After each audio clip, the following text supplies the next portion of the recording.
Olá pessoal, de volta com mais um vídeo da série Neuroaprendizagem e falando de mais uma condição de ordem psiquiátrica que se faz importante nos dias atuais para que a gente possa compreender alguns comportamentos dos nossos aprendentes ou pacientes. Eu sou o professor Wilson e vou conversar com vocês sobre transtornos alimentares, que incluem aí bulimia, anorexia nervosa, obesidade e um outro quadro pouco conhecido que é a ortorexia.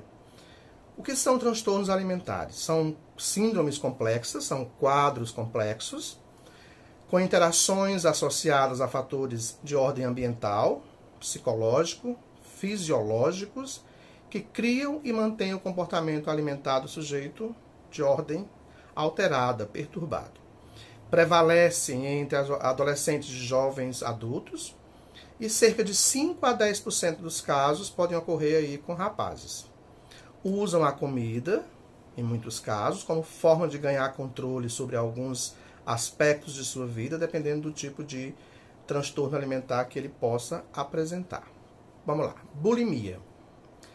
A bulimia, também chamada por alguns teóricos de bulimia nervosa, caracteriza-se por períodos de indulgência em grandes quantidades de comida, para em seguida, logo após a ingestão, vomitar ou expurgar, colocar para fora essa comida, usando-se aí de recursos como laxantes, até de outras formas autoagressivas para que a comida possa ser eliminada, como uma forma de sentimento de culpa a partir daquilo que ela ingeriu. Há necessidade de comer muito, mas em seguida vem uma espécie de culpa onde a pessoa busca colocar tudo para fora. Anorexia nervosa. Anorexia nervosa é uma condição em que as pessoas, ao contrário da bulimia, elas restringem a ingestão de comida, às vezes para valores calóricos tão baixos, chegando até a 300 calorias por dia. Essa baixa ingestão calórica, pela percepção distorcida da sua autoimagem, onde a pessoa se vê com uma forma corporal diferente daquela que ela se apresenta, essa baixa ingestão calórica pode levar a problemas neurológicos diversos, inclusive perda da motricidade, por conta de problemas pela baixa ingestão nutricional. Em geral, os pacientes com esse quadro, muito antes de apresentar o transtorno alimentar, já apresentavam alguma condição manifesta de alteração emocional e comportamental, e isso associado mais tarde ao hábito de fazer dieta ou recorrência de dietas, mesmo quando o peso estava proporcional à sua estatura, à sua idade, às suas formas físicas enquanto características hereditárias, e mesmo perdendo peso, continuavam aí a se perceber de forma inadequada, enquanto autoimagem. Ortorexia, um termo não muito conhecido, mas ao contrário da ingestão reduzida ou do excesso alimentar para depois colocar tudo para fora, a ortorexia ela é uma obsessão doentia exagerada por alimentação saudável. E o que em excesso, e não regulado pode ser prejudicial ao sujeito. É como se você vivesse o tempo inteiro em torno de buscar por esse tipo de alimentos, pesando, vendo as medidas exatas, de uma forma muito exagerada, tá?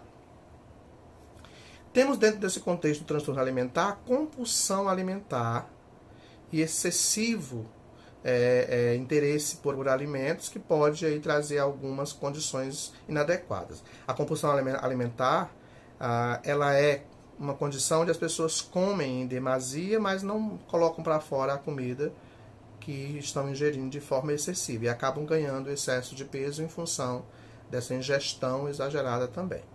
Existe um quadro sindrômico que vale a pena a gente relatar nesse momento, que é uma síndrome de Prader-Willi, que é uma síndrome bem comum na infância, onde a criança apresenta um prejuízo muito significativo, especialmente no hipotálamo, de que a partir do momento em que ela não consegue pelo baixo funcionamento dessa área cerebral, sentir-se saciada com o alimento que está ingerindo. Ela tem uma compulsão alimentar exagerada, como o próprio nome já diz, e ela acaba muitas vezes tendo problemas outros diversos em função dessa compulsão. É como se o organismo não avisasse de que ela já está saciada, tá? Outro transtorno alimentar que a gente vai citar agora é a obesidade, que é a consequência dessa ingestão exagerada, compulsiva até, enquanto alimentação, que a gente precisa também estar atento, que pode estar associado em muitos casos a um transtorno de ansiedade, e isso leva a uma compulsão maior na alimentação.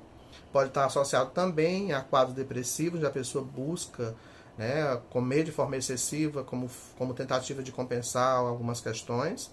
Alguns depressivos comem excessivamente, outros até restringem a alimentação por uma baixa nesse prazer alimentar. Mas dentro da condição da obesidade, nós temos aí algumas questões importantes.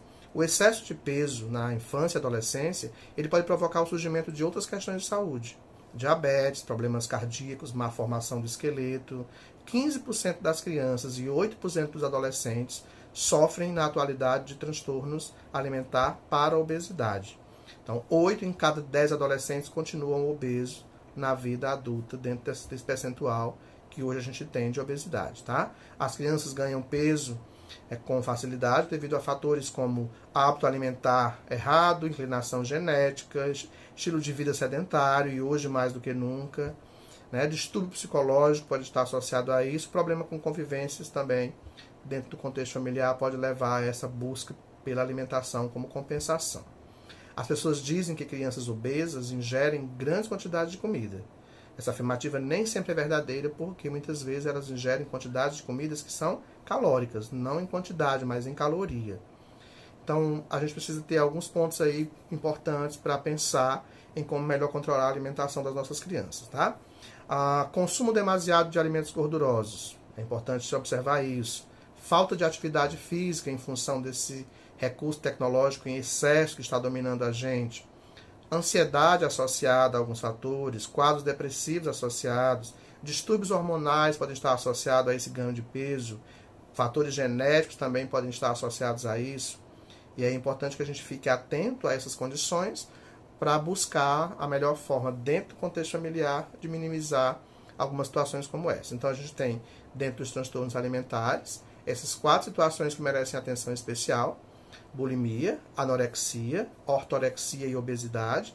E temos aí ainda um quadro sindrômico citado, que é a síndrome de Prader-Willi ou Prader-Willi, que é uma condição que também traz uma compulsão alimentar e uma preocupação, porque pode vir a desenvolver obesidade em função dessa alimentação excessiva, e que requer abordagem psicológica, em primeiro ponto, né, a psicoeducação. Caso não esteja surtindo efeito, pode haver necessidade aí de outras intervenções médicas, mas o momento pontual é de trabalhar atividades diversas, atividades físicas, né, controle alimentar ou alimentação realmente de forma nutricional e não excessiva em caloria, como forma de trabalhar aí melhor as nossas crianças. Observe como seu filho se alimenta, com alta ingestão ou baixa ingestão de alimento. Observe como estão essas condições de autoimagem. Hoje, a ditadura da moda prega muito isso, e as meninas são até levadas nesse movimento, sem perceber, e quando se dão conta já estão envolvidas nesse contexto aí da alimentação inadequada. Então, vale a pena a gente ficar atento a isso. Esse foi mais um vídeo da série Neuroaprendizagem, e a gente está abordando agora alguns transtornos de ordem comportamental, psicológica ou psiquiátrica, que vale a pena relatar, porque eles também irão interferir no desenvolvimento acadêmico, social e relacional de nossas crianças. Eu sou o professor Wilson Cândido, abraços a todos e até o nosso próximo vídeo.